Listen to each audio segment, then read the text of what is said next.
Bonjour à tous. Le besoin de référence.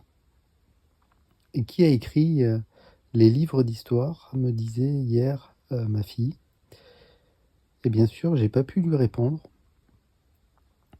On va simplement, à travers cette vidéo, évoquer que on est incapable, d'une certaine manière, de remettre en cause certaines choses qui sont établies. Tout simplement parce que remettre certaines choses qui seraient établies, ça serait s'insécuriser. Ça serait créer de l'insécurité en soi. Alors bien sûr, dans cette vidéo, on va brièvement évoquer ces profils qui ont besoin justement de références et de construire une histoire stable. Et cette histoire stable, plus elle va avoir un enracinement fort, c'est-à-dire plus elle va reposer sur le passé, et plus potentiellement certains d'entre nous, on va se sentir à l'aise. Ainsi, vous pouvez considérer que la structure mentale 5, que le 6, même si c'est pas évident parce qu'il évolue en 3, donc le 5, le 6, le 7 qui se veut rationnel, le 8 qui évolue en 5, le profil 1 qui veut défendre des valeurs fortes, s'il en sous-type social, et bien naturellement il risque de défendre quelque chose, un courant, ça peut même être un courant politique, et par définition, ce courant politique, ces idées-là, seront la vérité absolue.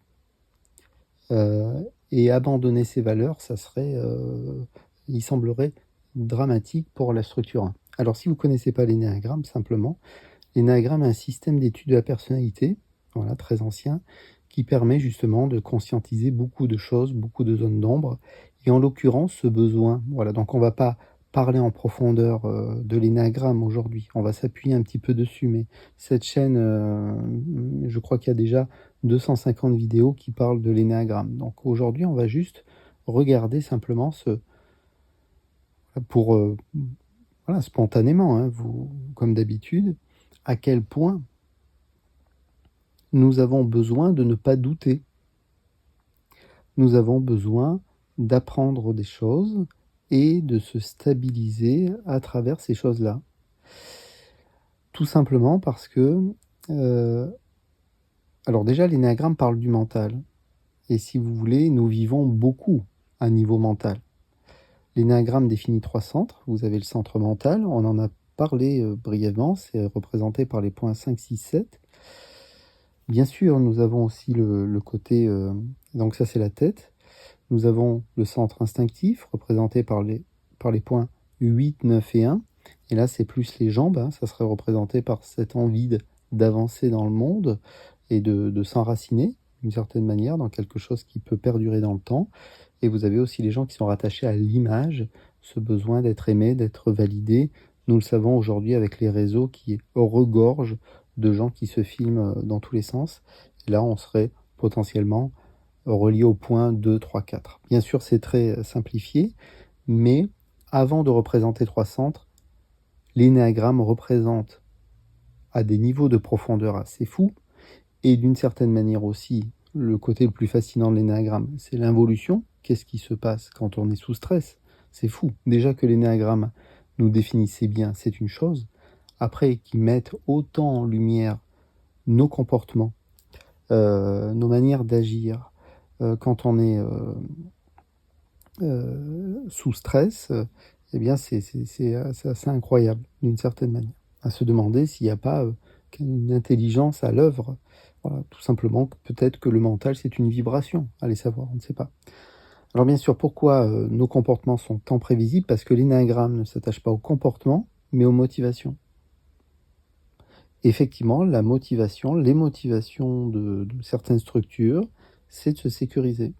Donc je vais me bâtir une histoire, quelque chose qui me plaît quant à faire. Alors ça peut être l'histoire de France, ça peut être tout à fait autre chose. Et je veux que cela, ce que j'ai appris sur l'histoire du 19e siècle, ça soit la vérité. On a été sur la Lune, point barre. Alors bien évidemment qu'on a été sur la Lune, ou pas d'ailleurs, parce que c'est ça aussi qui est à l'œuvre. C'est-à-dire que certains d'entre nous, on a peur de ne plus avoir peur. Ça, c'est propre de la structure 6 qui se désintègre en 3. Donc il n'y a pas à un moment donné à vouloir enfermer les gens dans des cases, surtout que l'énéagramme est quelque chose d'ouvert et nous ne sommes pas un numéro. Il faut comprendre que derrière le fait de se dire nous sommes allés sur la Lune, c'est une évidence absolue, ou c'est évident que les images ont été truquées et qu'on n'a pas été sur la Lune, derrière cela, il y a des motivations. Et l'énéagramme les met en lumière. Et si vous regardez bien, ce besoin de se prouver presque et de prouver aux autres qu'on n'a pas été sur la Lune, ou ce besoin de prouver aux autres qu'au contraire on y a été, relève d'une peur, relève de peur.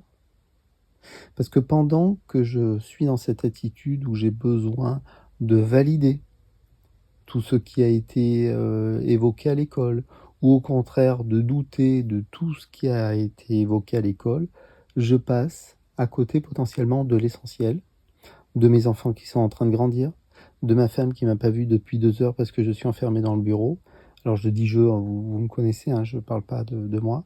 Et si vous voulez, il n'y aura jamais de réponse définitive à niveau mental.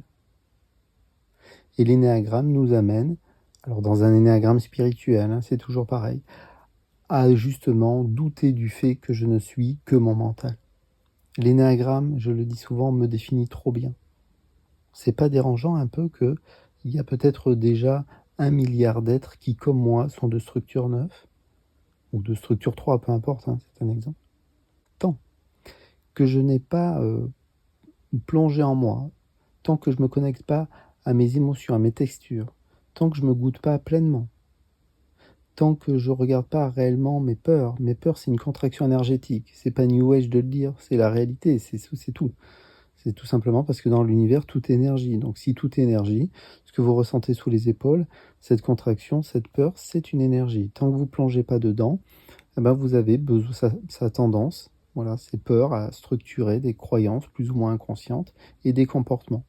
Donc ces comportements sont basés sur le besoin de bien suivre les choses, d'aller, alors vraiment comme un bon soldat, d'aller directement vers ce que j'ai appris, puis pourquoi me mentirais, après tout. Ça peut aller vers des dérives un petit peu graves, on le sait, des dérives sectaires, limite, ou autres. Je laisse travailler votre imagination. Ou alors je doute de tout et c'est guère plus constructif. Voilà, ici s'arrête cette toute petite causerie. Peut-être à bientôt. Au revoir.